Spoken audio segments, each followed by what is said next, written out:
right, you guys, we are back for more of chapter 3 of The Stars Beneath Our Feet. Let's take a look at what our reader's response is for today. Today is making connections still. We're still working on making connections. What other text or book does this make you think of? That's what we're going to be working on today. So some of you have already made a connection to another book. Some of you said that it reminded you a lot of Harbor Me. So that's something to think about as we continue forward. Does this remind you of Harbor Me? Does this remind you of something else? Also, when we're doing these reader's response, you have the choice. You can do the reader's response along with our book readings that we're doing, or you can do the reader's response to a book that you are reading personally. So if, for example, your book was about sharks and it's a nonfiction book about sharks, and you're having a hard time making connections to sharks, then maybe do your reader's response based off of this book.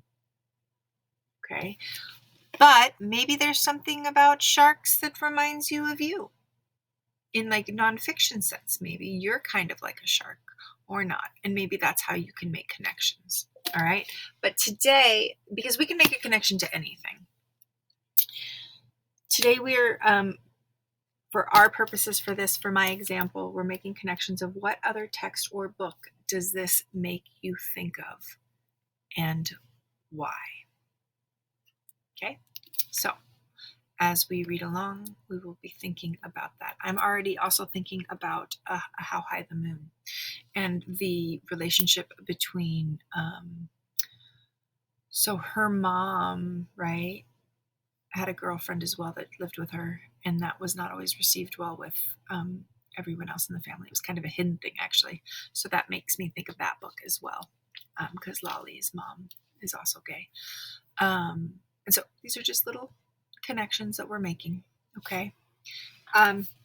Reminds me also of Harbor Me because of their age group, right? It also takes place in New York, just like Harbor Me does.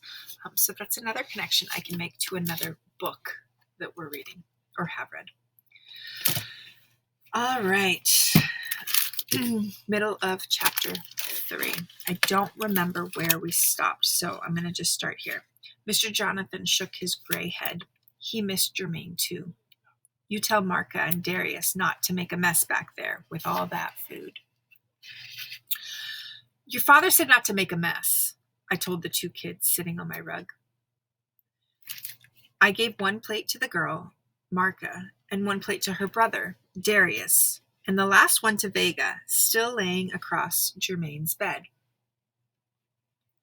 My bedroom was crowded.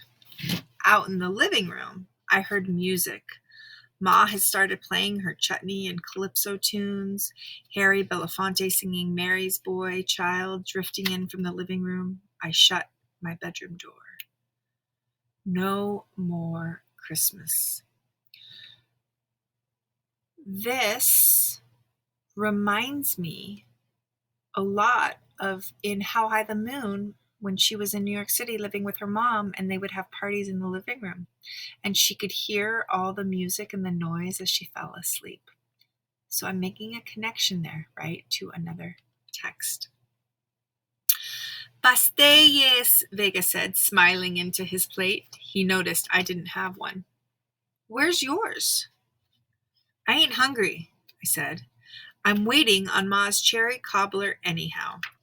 Vega sat up on the bed and looked down at Marca. Yo, his mom make the best pasteles. Not as good as Germaine used to make them, I said. Ma's pasteles were all right. I didn't know what Vega was ranting about. Germaine's were so good because he learned from our grandmother when he used to babysit him before she cut Ma off. Pasteles, Marca said, making a depressed face. She sniffed Vega's plate, frowned a little, and said, Sorry, I don't want to eat pig. I don't think I've ever seen Marca really happy. Mr. Jonathan had adopted both her and her brother out of foster care. The two of them were genuine brother and sister, and Ma said Mr. Jonathan had wanted to keep them together as a family. She's allergic, her brother Darius added. Pork. How could you be allergic to pork? Darius jammed a spoonful of Yvonne's mac and cheese in his mouth. His eyes were glued to the news on my TV. Supposedly Santa was coming tonight, the TV weatherman lied to us. You got roaches, Darius said, pointing towards my closet. I saw one. Everybody got bugs, dummy, Vega said to him. Yo, Lolly, when you gonna open up this Christmas present? I want to know what's inside. Who gave you that giant present? Darius asked, shifting his eyes to the gift. A notorious gangsta, Vega called out. Marca's gaze went to Vega and then to me, but she didn't say anything. This dude named Rocket gave it to me, I told her, but I think it's for my brother. He used to run with him. Your brother that got shot? She asked. That's the only brother he got, stupid, Vega said to her. Yo, lol, I bet Rocket gave you a box full of drugs. He shook the present, or a Glock. Darius turned full round now to peek at the gift. He had macaroni and cheese dripping from his mouth. You got a gun in there? He asked. His voice choked from too much food. Vega, I told you, I think it's from Jermaine, I said. And he wouldn't give me no gun? He ran across the room with the gift and landed on top of me, crushing my bones. Prove it, Vega screamed. I felt like banging him in his face. I was hating all of this Christmas cooking and tunes and dumb holiday special, but this one Christmas gift had slowly grabbed hold of something inside of me. I had been kind of curious ever since Rocket had dropped it off for me a week ago. I'd been coming home from playing ball when I heard somebody call out my name. Yo, Lolly! The voice yelled. Lolly Ratchpool, come here! And it was Rocket, a friend of my brother's from before. Rocket was sitting on the passenger side of the monster SUV, bananas, right on the street in front of St. Nick's. One of his boys sat behind the wheel. This enormous black and white dog watched me from the back seat like it was trying to figure out who or what I was. Where you been at, man? Said Rocket. Me and my boy CJ been waiting on you since 3, man. You should have come over to the rec center, Rock, I said. I've been hooping. Is that your dog? He's a pit mix, right? That's my boy's, he said. His name's Diesel. Go pet him. He's a friendly pup. I reached in through the open window and scratched Diesel on the middle of his head. The dog closed his eyes and laid his ears back. Can anybody picture that? Like when you pet, you know how like dogs have that flat spot right here in the middle of their head, you pet them. They like lean their head back. Rocket went on. Your boy Concrete said you had stepped out, man. Stepped out. Here, man. Then he shoved the red and white candy cane striped present through the SUV's window. I eyed his gift, not grabbing it. I don't want to leave it with your mom's. You know how she get. I nodded. Take it, little man. Maine wanted you to have this. I grabbed the present then, turning it around in my hands. You all right? Rocket asked. You know, if you ever need anything, you just reach out, okay? If anybody ever bother you, he gave me his number on the back of an old receipt. I knew Ma would be heated about that. His friend behind the wheel spoke up without taking his eyes off his phone. We gotta roll, Rock, he said. Demarion's waiting on us in the boogie down. Ignoring him, Rocket went on to me. Me and Jermaine was like brothers. So that make me and you brothers, aight? I nodded. He grinned. I ain't never had no little brother before, Rocket said.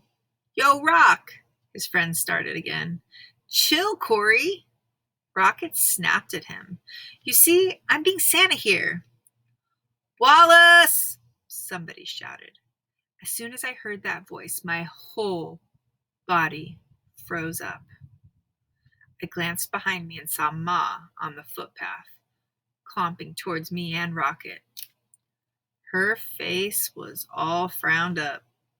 She stopped at the SUV and glared at Rocket, the dog, me, and then the candy cane gift in my hands.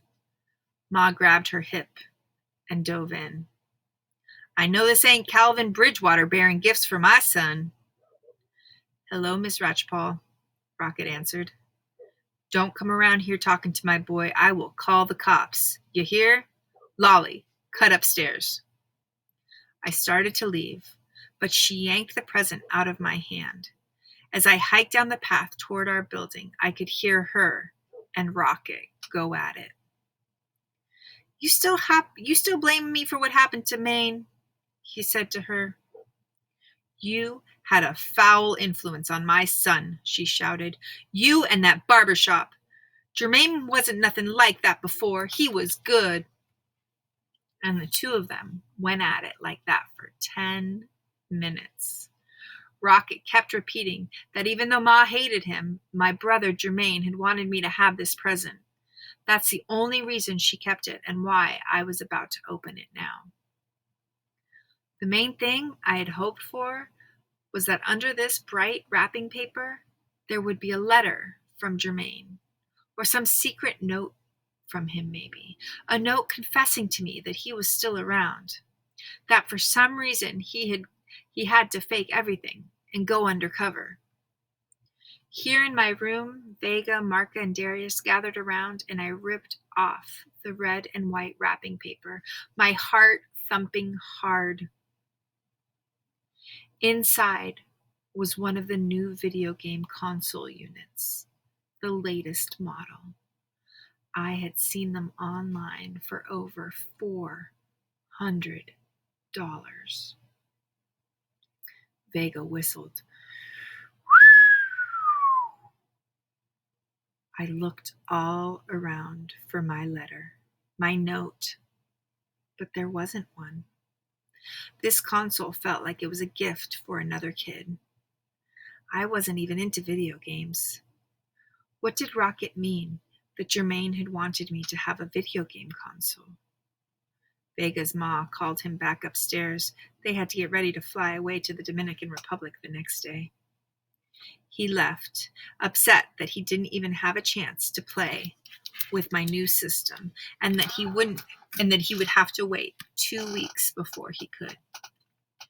For the rest of the night, me and Marca and Darius played the one video game that came free with the console.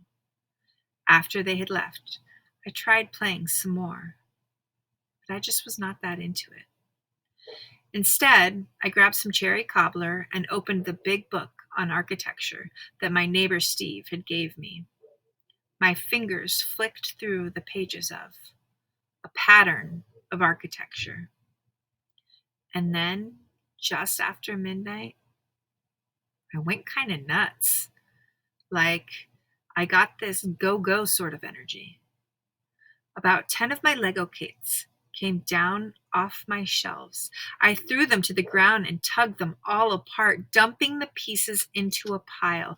I faced all my other Lego kits, all neat and tidy on their shelves, and decided to do the same. I jerked and hauled them all down like a maniac.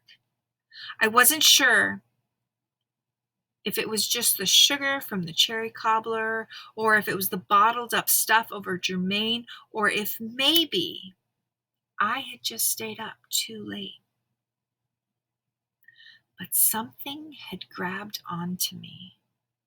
I didn't know what, but it gave me crazy energy to want to rip apart all of my Legos and make them into something else, into something different.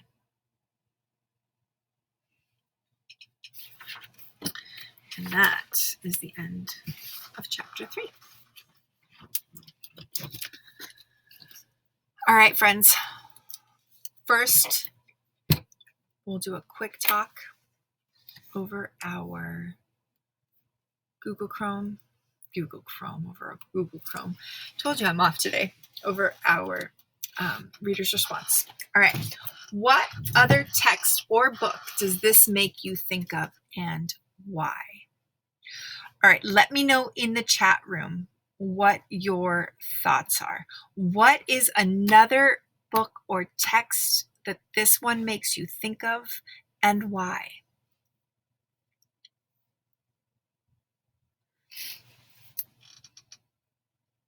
I'm happy to see some typing happening in the room.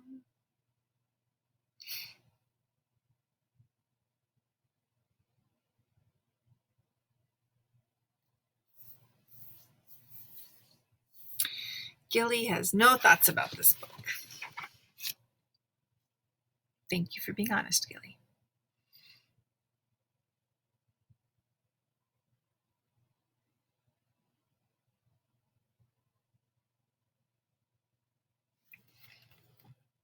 I see Milla's typing away, so I'm going to give her a minute to kind of get her thoughts onto the chat. Kathy has no thoughts. Sebastian says, I don't know.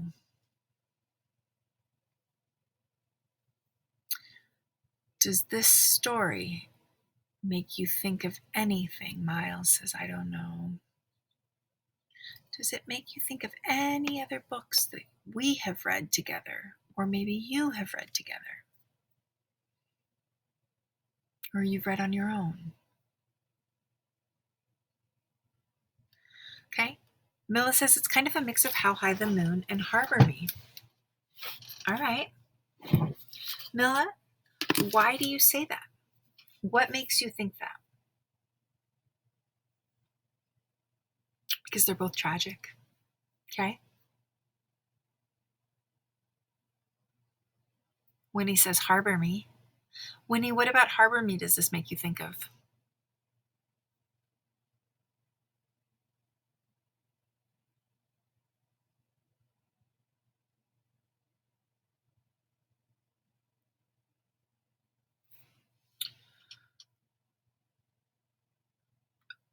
Kayana's not making any connections to any other books either.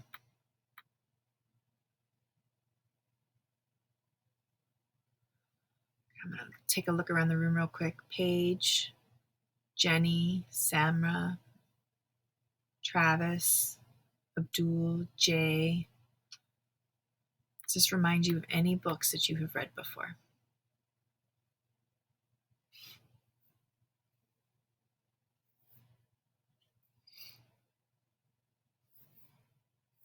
Okay. So lots of you are thinking that this doesn't remind you of anything. Abdul says Harbor Me, only the dad is gone part.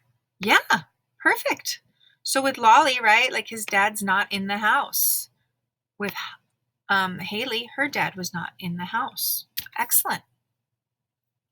Great connection. For me, this book reminds me a lot of Harbor Me.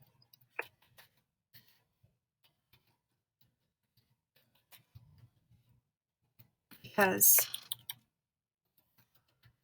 the main characters are in the same age group and also live in New York City. It also reminds me of How High the Moon, because there is a scene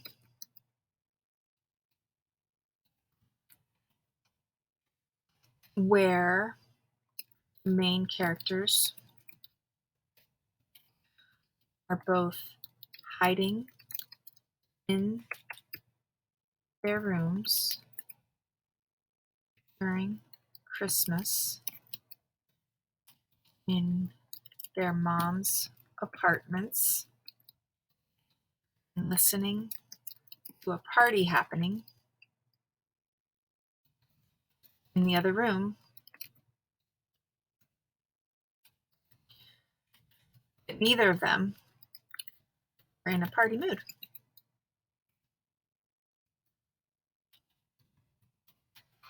Okay? That is a connection that I made to two other stories.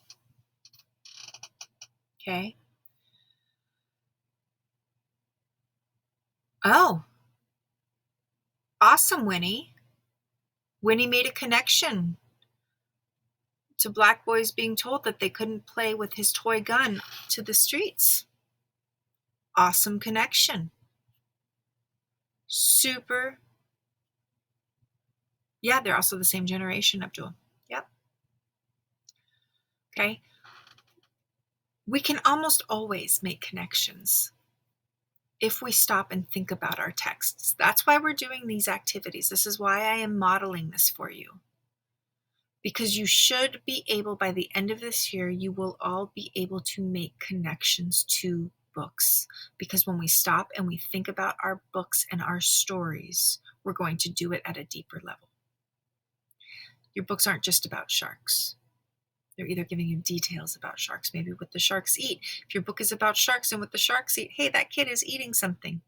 That other kid doesn't eat pig. Maybe in your shark book it tells you what sharks do and don't eat. And that could be a connection. All right. That is all for today. You are now going to go off on your own, and you're going to read your own stories, and you're going to fill out your own reader's journal.